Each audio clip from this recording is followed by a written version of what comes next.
বাংলাদেশের জনগণ আগের অবস্থায় ফিরে যেতে চায় না, তারা পরিবর্তন চায়। জাতি সবচেয়ে বড় ধরনের একটি সুযোগ পেয়েছে। এর আগে কখনোই সব মানুষ একটি বিষয়ে এতটা ঐক্যবদ্ধ হয়নি যে আমাদের পরিবর্তন দরকার। গেল সপ্তাহে জাতিসংঘ সাধারণ পরিষদের অধিবেশনের ফাঁকে মার্কিন পাবলিক ব্রডকাস্টিং সংস্থা এনপিআরকে দেয়া এক সাক্ষাৎকারে প্রধান উপদেষ্টা ডক্টর মোহাম্মদ ইউনূস এসব কথা বলেন। সাক্ষাৎকারে ডক্টর ইউনূস জানান, বৈষম্য বিরোধী ছাত্র আন্দোলনের গণবিক্ষোভের মুখে পতন ঘটে শেখ হাসিনা সরকারের। ওই সময় তিনি ফ্রান্সের রাজধানী প্যারিসে অবস্থান করছিলেন। শেখ হাসিনা ক্ষমতাচ্যুত হওয়ার কয়েক ঘন্টা পর তার কাছে একটি ফোন কল আসে। তাকে অন্তর্বর্তী সরকারের প্রধান উপদেষ্টা হিসেবে দায়িত্ব পালন করতে বলা হয়। সেই ফোন কলে ওই দায়িত্ব নেওয়াকে জীবনের গতিপথ পরিবর্তন হিসেবে দেখছেন বলেও সাক্ষাৎকারে জানান ডক্টর মোহাম্মদ ইউনূস।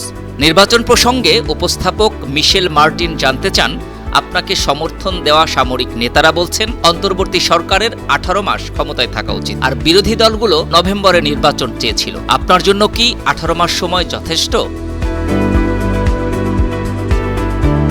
মিশেল মার্টিনের এমন প্রশ্নের জবাবে প্রধান উপদেষ্টা ডক্টর মোহাম্মদ ইউনূস বলেন, কেউ কেউ বলছে যত দ্রুত সম্ভব সংস্কার করার জন্য, না হয় আপনি যত দেরি করবেন তত অজনপ্রিয় হয়ে পড়বে, সবকিছু তালগোল পাকিয়ে যাবে। আবার কেউ কেউ বলছে না, আপনাকে অবশ্যই এই সংস্কার শেষ করতে হবে, তাই আপনাকে এই দীর্ঘ সময় থাকতে হবে, কারণ সবকিছুর সংস্কার না করে আমরা বাংলাদেশ 2.0-তে যেতে চাই না, তাই এই বিতর্ক চলছে। এ সময় প্রধান উপদেষ্টা আরও বলেন, আমরা পুরনো অবস্থায় ফিরে যেতে চাই না। তাহলে এত প্রাণ দেওয়ার মানে কি দাঁড়ালো? এর কোনো মানে হয় না, কারণ তারা সবকিছুই ধ্বংস করে দিয়ে গেছে। তাই আমাদের নতুন একটি দেশ গড়ার কাজ শুরু করতে হবে। এটি চ্যালেঞ্জিং মনে করেন কিনা এমন প্রশ্নের জবাবে ডক্টর ইউনূস বলেন, এটি খুবই এক্সাইটিং। আপনি যদি এটিকে নেতিবাচক হিসেবে মনে করতে পারেন, তবে আমি এটিকে ইতিবাচক হিসেবে দেখছি। জাতি সবচেয়ে বড় ধরনের একটি সুযোগ পেয়েছে। এর আগে কখনোই সব মানুষ একটি বিষয়ে এতটা ঐক্যবদ্ধ হয়নি যে আমাদের পরিবর্তন দরকার।